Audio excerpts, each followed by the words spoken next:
ईश्वर के प्रमुख नाम ओम का उच्चारण करते हुए ऋग्वेद के बारे में थोड़ा सा परिचय सबके साथ शेयर करना चाहूंगी।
ये ऋग्वेद का ही मंत्र है।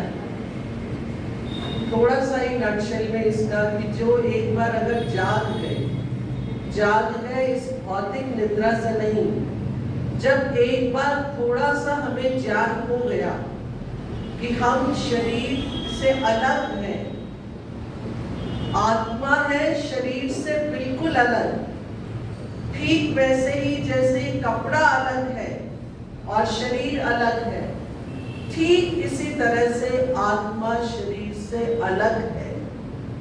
और इसी बात की जो जागरूकता है, जो मंत्र कह रहा है, यो जागा, जो जाग गया, अगर एक बार ज्ञान हमें हो गया कि हम आत्माएं हैं, तो हमें शरीर की देखभाल के साथ साथ उस आत्मा के लिए भी कुछ करना है। तो आज हम आते हैं अपने बाकी ऋग्वेद विषय पर। ऋग्वेद जैसा कि आप सबको मालूम है, हमारा सबसे जो प्रथम वेद है वो ऋग्वेद है। इसमें 10 मंडल है और इसके मंत्र जो ऋषि दयानंद जी ने लिखे हैं, कई जगह अलग अलग भी मिलेंगे, मैंने सिर्फ वही कोट कर रही हूँ, 10,552। और इसमें अलग अलग सूक्त है, अग्नि सूक्त,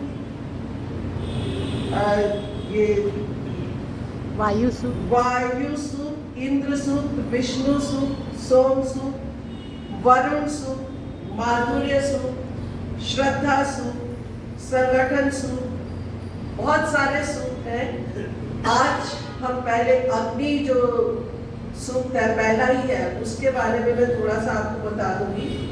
यहाँ पर मैं ऋषि के शब्दों में ही संवत 1934, आई एम टॉकिंग ऑफ संवत, नॉट ऑफ द ईयर, संवत 1934 माघ शीर्ष शुक्ल 6 सोमवार के दिन संपूर्ण ज्ञान के देने वाले ऋग्वेद के भाष्य का आरंभ करना हूँ।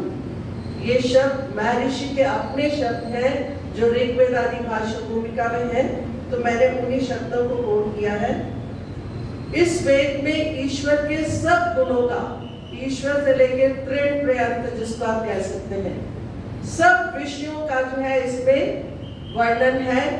और ये ऋग्वेद क्या है? ज्ञान विज्ञान का वेद है। विज्ञान यहाँ पर जैसा कि प्रायः प्रवचन में बताते भी हैं और अनिल जी अक्सर ये बात किया करते हैं कि विज्ञान यहाँ पर ये भौतिक विज्ञान का नहीं है, विज्ञान है विशेष ज्ञान, उसके बारे में जो है इन वेदों में वर्णन है। तो इसमें हम जो है वही ले रहे हैं। और ऋग्वेद के बहुत सारे मंत्रों से आप सब परिचित हैं, यद्यपि ये नहीं मालूम होगा कि ये ऋग्वेद के हैं। जो स्तुति प्रार्थना उपासना, आज अगर आपने नोट किया हो, हमने विश्वानी देव से भी आहुति दी थी, हमने प्रजापति नंदुनेता से भी दी थी, ये सब ऋग्वेद के मंत्र हैं। और संध्या में भी जो अधमर्षण मंत्र आते हैं, ओम ऋतंच सत्यंच विभा, ये मंत्र जो है ये ऋग्वेद के हैं। स्वस्ति वाचन के पहले 22 मंत्र, आखिर के मंत्र जो थे आज जब आहुति दे रहे थे, वो सब ऋग्वेद के मंत्र थे। शांतिकरण के 13 मंत्र जो है पहले, वो भी ऋग्वेद से लिए गए हैं। और बृहद यज्ञ में जो हम पवमान की आहुति, जब पंडित जी कहते हैं केवल घी की आहुति देंगे, ओम जो वो मंत्र आता है, अग्नि आयुषी पवस्व्यासोर्जमिशंचना, ये जो 4 मंत्र हैं पवमान के, ये भी यहाँ से ही लिए ऋग्वेद से ही। प्रातःकालीन मंत्र, प्रातरग्निम प्रातरिंद्रम, जिनको मंत्र आते हैं प्रातःकालीन, वो भी ऋग्वेद के हैं। जन्म दिवस के और विवाह के काफी मंत्र जो है ये सब ऋग्वेद से ही लिए गए हैं। आज मैंने एक छोटा सा मंत्र लिया है जो आज हमें आहुति भी दी है, जो ऋग्वेद का दूसरा मंत्र है। और इस मंत्र के द्वारा ईश्वर हमें क्या उपदेश दे रहे हैं कि ईश्वर में इतने गुण हैं, अनंत गुण हैं, इतने गुण हैं कि वो सब ईश्वर उनके कारण से स्तुति के योग्य है। स्तुति का प्रशंसा, कि वो परमात्मा प्रशंसनीय है। और जब हम किसी की स्तुति करते हैं, हमें व्यवहार में भी, अपने रोजमर्रा के जीवन में भी, कोई अगर हमें अच्छा लगता है, हम उससे किसी बात से प्रभावित होते हैं, हम उसकी प्रशंसा करते हैं। और उस प्रशंसा और उस स्तुति के पीछे हमारा मकसद छिपा हुआ, कह लीजिए परोक्ष या प्रत्यक्ष, कि हम भी उन गुणों को धारण करें ताकि हम भी स्तुति योग्य बने, हम भी अपने जीवन में कुछ सुधार लाएं। तो बहुत छोटा सा मंत्र है, अग्नि पूर्वे भी ऋषि भी ईड्या नूतनैरुत स देवान एह वक्षति। कि परमात्मा इस मंत्र के द्वारा क्या उपदेश दे रहे हैं कि परमात्मा में जो गुण है वो स्तुति के योग्य है। जो ऋग्वेद का प्रथम मंत्र है, जिसकी आहुति भी हमने आज दी थी, अग्नि पीड़े, वहां पर परमात्मा एक साधक के द्वारा क्या कहलवाते हैं कि मैं अग्नि की स्तुति करता हूँ, अग्नि पीड़े। दूसरे मंत्र में कहा अग्नि पूर्वे भी ऋषि भी ईजा, परमात्मा स्तुति के योग्य है। क्यों योग्य है और किसको वो स्तुति करनी चाहिए, इसके बारे में मंत्र में बताया गया। अग्नि पूर्वे भी ऋषि भी, अग्नि, एक तो ये यज्ञ की अग्नि, पंडित जी ने बहुत सारी अग्नियों के नाम बताए थे, गारपत्या और जो हमारी जठराग्नि है, और जो घरों में हम अग्नि प्रज्वलित करते हैं अपने किचन में खाना बनाने के लिए,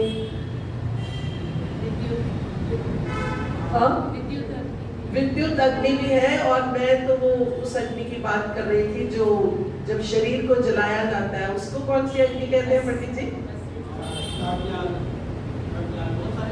चलो बाद में पूछूंगी, क्योंकि मुझे उसका एग्जैक्ट नाम नहीं याद आ रहा है। एनीवे, यहाँ पर परमात्मा जो है यह अग्नि परमात्मा परक यूज किया है कि यहाँ पर परमात्मा के गुणों को बताते हुए बहुत अधिक बार वेद में अग्नि शब्द का प्रयोग हुआ है, अर्थात प्रकाश।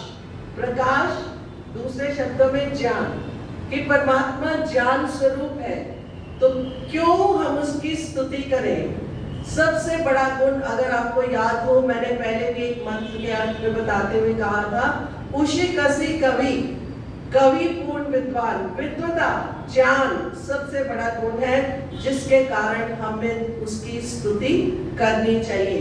तो यहाँ पर क्या कहा मंत्र में, अग्नि पूर्वे भी ऋषि भी, कि वो परमात्मा, वो ज्ञान स्वरूप परमात्मा किसके द्वारा स्तुति करने के योग्य है, पूर्वे भी। पूर्वे भी का महर्षि के शब्दों में जो अर्थ है, पढ़े लिखे शिक्षा प्राप्त किए हुए प्राचीन लोगों के द्वारा, पूर्वे भी। और आगे कहा ऋषि भी, जो ऋषि विद्वान हो चुके हैं उनके द्वारा। अब वो शिक्षा प्राप्त किए हुए प्राचीन लोग, उनके द्वारा भी वो परमात्मा स्तुति के योग्य है। व्यवहार में हम क्या देखते हैं कि स्कूलों में, प्राइमरी शिक्षा या हाई स्कूल तक की शिक्षा में बच्चों को कुछ प्रेयर प्रार्थना स्कूल में होती है, थोड़ा सा ईश्वर के बारे में कुछ समझाने की, बताने की कोशिश की जाती है। परंतु विद्यालयों में, महाविद्यालयों में, कॉलेजेस में जब बच्चे पहुंचते हैं, वहां पर ऐसी प्रायः कोई प्रोविजन नहीं है। मैंने जिस कॉलेज में सबसे पहले जॉब शुरू की थी, हंसराज महिला महाविद्यालय, वहां पर प्रेयर करवाते थे। वो 3rd पीरियड में शुरू करवाते थे। कॉलेजेस में स्टूडेंट्स अपने पीरियड वाइज आते हैं, तो 3rd पीरियड तक मैक्सिमम बच्चे आ जाते थे। तो वहां पर ये एक प्रथा थी कि वहां 3rd पीरियड के बाद प्रेयर करवाते थे। प्रायः ये प्रार्थना बड़े इंस्टीट्यूशंस में, कॉलेजेस में नहीं होती, शायद ये सोचकर कि बच्चों को तो अभी सिखाना है, उनको तो बताना है, और बड़े क्योंकि सीख चुके हैं, वहां पर उनको बताने की जरूरत नहीं है, वो अपने आप कर लेते हैं। पर देखने में क्या आता है, व्यवहार में क्या आता है कि बड़े लोग, युवा लोग परमात्मा का नाम, भक्ति, जाप, संध्या, हवन, जो भी पूजा का माध्यम है उसको वो नहीं करते। क्यों नहीं करते? क्योंकि वो सोचते हैं कि हमने तो अभी और बहुत काम करने हैं, हमने तो अभी अपने जीवन में और कभी उन्नति करनी है और बहुत एक फील्ड में आगे जाना है। तो ये काम तो वृद्धों का है, बड़ों का है, एल्डरली का है, या दूसरे शब्दों में कह लीजिए रिटायरीज का है। जो रिटायर हो चुके हैं उनको तो अभी और कोई काम नहीं, तो वही भक्ति कर लें, क्योंकि आगे उनको अब मृत्यु भी आनी है, तो उनको अपने लिए कुछ शुभ कर्म करने हैं। ऐसा प्रायः प्रचलन में देखा जाता है। हम अपने घरों में भी देखते हैं और बाहर भी ऐसी बात सुनने को मिलती है। परंतु मंत्र क्या कहता है? अग्नि पूर्वे भी, जो विद्या प्राप्त हुए प्राचीन लोग हैं, चाहे वो किसी भी स्तर के हैं, उन्होंने विद्या प्राप्त कर ली है, उनके द्वारा भी वो परमात्मा स्तुति के योग्य है। आगे क्या कहा? ऋषि भी, केवल जिन्होंने विद्या प्राप्त कर ली वो नहीं, जो विद्या के उच्च शिखर तक पहुंच चुके हैं। ऋषि कौन है? ऋषित्व, जिन्होंने दर्शन कर लिया, ज्ञान प्राप्त कर लिया, जिन्होंने सत्य को प्राप्त कर लिया, सत्य को धारण कर लिया, यथार्थ ज्ञान प्राप्त कर लिया, उनके द्वारा भी, ऋषि भी, ईड्या, उनके द्वारा भी ईश्वर स्तुति के योग्य है। आगे कहा नूतनैरुत, नूतने जो नए हैं। मंत्र में ना तो ये बताया गया कि पूर्वे भी में पूर्व में कौन लोग हैं, ना कोई ऋषियों का पर्टिकुलरली, और ना ही कोई नए लोगों का। नए में हम नए बच्चों को ले सकते हैं जो नया जीवन धारण करते हैं, या जो अज्ञानी हैं, जिन्होंने अभी कोई भी इस बारे में, जिनको कुछ भी नॉलेज नहीं है, पता नहीं है, उनके द्वारा भी परमात्मा स्तुति के योग्य है। इस मंत्र के द्वारा परमात्मा ये उपदेश देते हैं। इन तीनों वर्गीकरण में जो समानता हम देख रहे हैं वो क्या है? ज्ञान की, कि ज्ञान का कोई भी स्तर हो, हमने शुरू किया, हम उच्च स्तर पर पहुंच गए, या हम अभी बिल्कुल अज्ञानी हैं, ज्ञान का कोई भी स्तर हो, परमात्मा सदा स्तुति के योग्य है।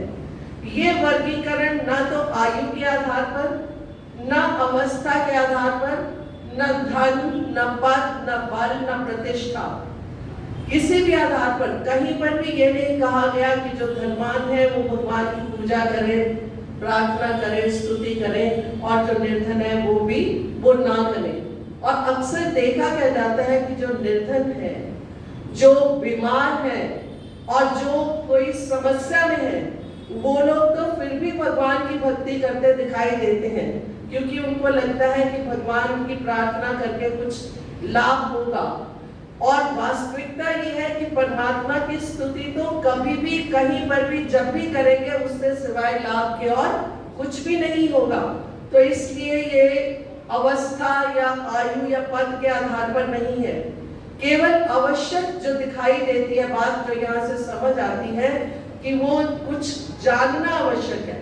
स्तुति कौन कर सकता है? जो जानता है, जिसको कुछ ज्ञान है।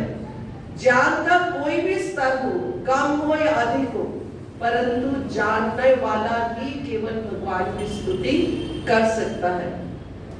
मैं थोड़ा जल्दी बता रही हूँ क्योंकि समय कम है। तो अब बाद में दूसरे भाग में मंत्र में क्या आता है कि स्तुति करने लाभ क्या होगा, स्तुति कर ली तो क्या हो जाएगा। तो मंत्र के दूसरे भाग में कहते हैं स देवान एह बक्षति। स वो परमात्मा, अगर हम उसकी स्तुति करते हैं, उस अग्नि की स्तुति करते हैं, अग्नि ज्ञान स्वरूप परमात्मा की स्तुति करते हैं, तो वो क्या करता है? उन देवों को, दिव्य गुणों को, दिव्य शक्तियों को, दिव्य ऐश्वर्य को, सदेवान एह, यहाँ हमारे निकट, चारों ओर अत्यंत निकट, बक्षति वहन करता है, ले आता है। तो दूसरे शब्दों में हम ये भी कह सकते हैं कि हम इसलिए परमात्मा की स्तुति करें ताकि वो परमात्मा उन दिव्य गुणों को और उन दिव्य ऐश्वर्यों को हमें प्रदान करें, हमारे और निकट और नजदीक ले आए। तो इसलिए हम परमात्मा की स्तुति करते हैं। व्यवहार में भी हम देखते हैं, हमें किसी से कुछ लाभ होता है, हम उसकी स्तुति करते हैं, प्रशंसा करते हैं, परंतु कब तक? जब तक हमें स्वार्थ होता है। उसके बाद बात करना तो दूर, हम उस तरफ आंख उठाकर भी नहीं देखना चाहते, क्योंकि हमें लगता है अब हमारा काम हो गया, अब ये किस काम का। परंतु ये स्थिति ईश्वर के साथ नहीं है। ईश्वर सतत हर पल हर क्षण हमें कुछ देता रहता है और उसमें हमें लाभ ही होता है। तो इसलिए मंत्र कहता है कि ईश्वर की स्तुति सदैव करनी चाहिए। स्तुति से होता क्या है?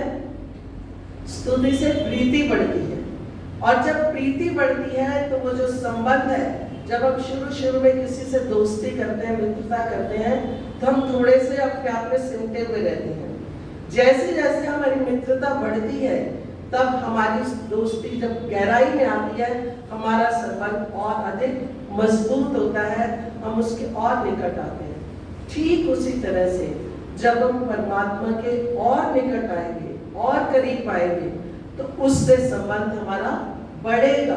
और जब संबंध बढ़ता है, जब संबंध में गहराई आती है, तो हम उसको और अधिक समझते हैं, उससे और अधिक लाभ लेते हैं। परमात्मा के इतने गुण हैं, ये आवश्यक नहीं कि हम सब गुणों को हर समय याद कर सकें। जो गुण जिस समय याद आता है, उसको देखकर हम उसकी स्तुति कर सकते हैं। सृष्टि को देखते हुए, उसकी रचना को देखते हुए हम उसकी स्तुति कर सकते हैं। उसको तो छोड़िए, हम अपने शरीर को देखकर, अपनी अल्प शक्ति को देखकर, परमात्मा के मुकाबले में हमारी शक्ति क्या है? हम तो सांस भी अपने आप नहीं ले सकते। अब हम बात कर रहे हैं, अगर भगवान ने, इमेजिन कीजिए, एक ही काम हमारे ऊपर छोड़ दिया होता कि सांस अपने आप ले लो, तो इमेजिन कीजिए क्या दशा होती। शायद हम पूरे सांस भी ना ले पाते। और इतनी ही, आप कई बार सोचिए, जितना सोचिए इतना इंटरेस्टिंग चीज है ये, कि अपने शरीर को देखते हुए उसमें सारे के सारे मुख्य काम परमात्मा ने अपने हाथ में रखे हुए हैं। सांस की वो ब्रीदिंग, ब्रेथ हमारा वो चलाता है, ब्लड सर्कुलेशन हमारा परमात्मा करता है, और खून को साफ करना, ब्लड को साफ। अगर एक बार खून जब है ऐसे खून गया, गंदा हो गया, अगर वो बाहर चला जाता, फिर बाहर से खून कहाँ से लेते? तो किडनी हमारी जो है वो खून को साफ करती है। देखिए कई बार जिन लोगों की किडनी काम करना बंद कर देती है, उनको डायलिसिस के लिए जाना पड़ता है। कितना पेनफुल और कितना एक्सपेंसिव है।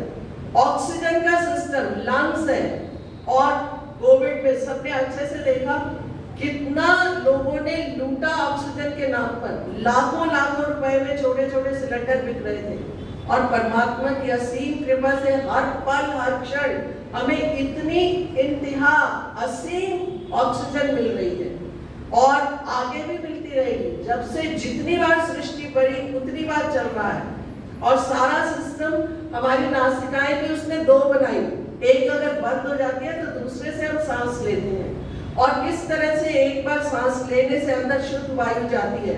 बहुत सुंदर मंत्र है, मोस्ट प्रोबेबली ऑथर वेद, मुझे अब द्वाविमं वातु आवातु, मुझे थोड़ा सा भूल गया कि जैसे ही ये द्वाविमं दोनों नासिकाएं हम सांस लेते हैं तो जो हमारा हृदय सुंदर जैसे खिल उठता है, उसको ऑक्सीजन मिलती है। सब जो हमारी नस नाड़ियां हैं वो एकदम तेजी से उसमें खून दौरा करने लगता है, कि सारी जो व्यवस्था है, हमने खाना खा लिया, जो मिला खा लिया, ये भी नहीं देखा वो खाने लायक है या नहीं, जैसा है खा लिया, उसके बाद का काम कौन करता है? हम करते हैं क्या? हम कर सकते हैं। खाना 7 धातुओं में परिवर्तित होता है, अस्थि, मज्जा, मांस, मज्जा, मेद, अस्थि, बीज, 7 धातुएं हैं ये। उसमें सब कुछ वो कन्वर्ट करना, हमने तो खाना खाया और डाल लिया, कहां पर कौन से पार्ट में जाना है, कैसे उसको डाइजेस्ट करना है, कैसे उसको अलग करना है, और कहां पर उसको पहुंचाना है, उसका क्या लाभ होना है, हमें पता है? हमें तो कुछ भी नहीं पता। अगर परमात्मा मानो 1 घंटे की भी छुट्टी कर ले, हमने तो इतवार की छुट्टी चाहिए ना, हम कहते हैं ऐसे तो नहीं चलेगा, एक छुट्टी तो चाहिए ही चाहिए। परमात्मा 1 घंटे की छुट्टी कर ले कि 1 घंटा तो मुझे भी आराम चाहिए, तो इमेजिन कीजिए क्या होगा। सब क्रियाएं तक, सब शांत, कितना ज्यादा वो उसके गुण है। मैं आपका ध्यान उस बात पर ला रही हूँ। हड्डी टूटती है, डॉक्टर केवल हड्डी को सेट करता है, जोड़ता नहीं है। जोड़ने का काम ईश्वर का ही है। कोई भी कट लगता है, खून आता है, स्वतः बंद होता है, और कट के बाद वहां कोई निशान भी नहीं। डॉक्टर के कट का निशान हमेशा दिखाई देगा, परंतु जो ईश्वर की व्यवस्था है, कोई कट का निशान नहीं है। एक एक काम ईश्वर का जो है वो स्तुति के योग्य है। वो किसके योग्य है? प्रशंसा के योग्य है। एक और छोटी सी बड़ी इंटरेस्टिंग बात कि हम देखें कि कोई भी जो चीजें, मोबाइल हम सब लोग यूज करते हैं, घरों में वॉशिंग मशीन यूज करते हैं, ये माइक्स है, और वॉशिंग मशीन है, कूलर है, एसी है, क्या वही मॉडल चल रहा है जो आज से 10 साल पहले था? सब मॉडल बदल रहे हैं। कोई पुराना अगर हमारे घर में फ्रिज है, उसका कोई पार्ट खराब हो जाए अनफॉर्चुनेटली, तो मार्केट में वो नहीं मिलता, वो कहते हो बंद हो गया। क्या आपने ये भी सुना कि ईश्वर ने शरीर का मॉडल भी बदल दिया? जो पहले बना था, अब तो पुराना मॉडल हो गया, अब कोई नया मॉडल आ जाए। कितना उसका ज्ञान, पूर्ण ज्ञान है। मनुष्य के द्वारा जो भी कार्य किया गया उसमें दोष है। हम अपनी इन इंद्रियों से भी ज्ञान प्राप्त करते हैं, बुद्धि से विश्लेषण भी करते हैं, परंतु जब तक हम उस परमात्मा की स्तुति नहीं करते, परमात्मा के साथ नहीं जुड़ते, तो हमारा ज्ञान अधूरा रहेगा। हम भटकाव में रहेंगे, हम अपने लक्ष्य तक नहीं पहुंच पाएंगे। उसकी एक एक चीज जो है वो प्रशंसा के योग्य है, स्तुति के योग्य है। तो हम सब के लिए इस मंत्र में बहुत सुंदर शिक्षा दी गई है, बहुत सुंदर हम सब के लिए एक ज्ञान की बात कही गई है। क्योंकि ज्ञान, कर्म, उपासना, स्तुति, प्रार्थना, उपासना, उसमें भी सबसे पहले क्या आया? स्तुति। स्तुति पहले, प्रशंसा पहले, उसके बाद फिर हम कर्म करेंगे, उपासना का आनंद तो फिर हम ले ही लेंगे। ऋग्वेद किसका वेद है? ज्ञान विज्ञान का वेद है। और बात किसकी की जा रही है पहले मंत्रों में? जिन्होंने कुछ पढ़े हुए याद हो मंत्र, प्रथम सूक्त के या अग्नि सूक्त के पहले अगर मुझे गलती नहीं कि 4-5 मंत्र वही सारे के सारे आज हमने आहुति दिए हैं। अग्नि नारायण अश्नवत कोशमेव दिवे दिवे ओम यदंग दाशुषे अग्नि इस तुम अग्नि भद्रम करिष्यसि अग्निर्होता कवि ऋतु चित्र श्रवस्तमम देवो देवे विरागमन। 4-5 मंत्र जो मुझे याद आ रहे हैं अभी, इन सब में आप देखिए अग्नि शब्द से ही वो शुरू हुआ। और अग्नि इसलिए ताकि हम परमात्मा की स्तुति करें। मेरा कहने का अभिप्राय यह है कि ऋग्वेद ज्ञान विज्ञान का वेद होते हुए भी बात आरंभ में किसकी की जा रही है? स्तुति की। स्तुति करेंगे तो हम उसका ज्ञान लेने में रुचि लेंगे, हम उसको जान सकेंगे। तो इसलिए हमें परमात्मा की स्तुति हर पल हर क्षण जिस भी रूप में हम करना चाहें, जरूरी नहीं कि वेद मंत्र पढ़ के याद करके ही करनी है। कोई भी जो उसका दिया हुआ हमारे ऊपर उपकार है, हम हर चीज से लाभ उठाते हैं। उन चीजों को देखते हुए हम परमात्मा की स्तुति कर सकते हैं और हमें करनी चाहिए। 2 लाइनें बोलूंगी जो पीछे आप भी दोहराइएगा और फिर हम इसको यहीं पर समापन करेंगे। तुम ना सुनोगे कौन सुनेगा, तेरे प्रिया की शरणागत की।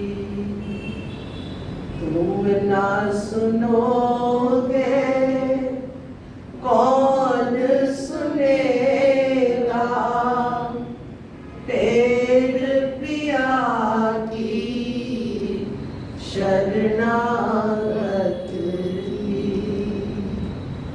तुम ना रखोगे कौन रखेगा, लाज प्रिया की शरणागत की। तुम ना रखोगे कौन रखेगा, लाज प्रिया की शरणा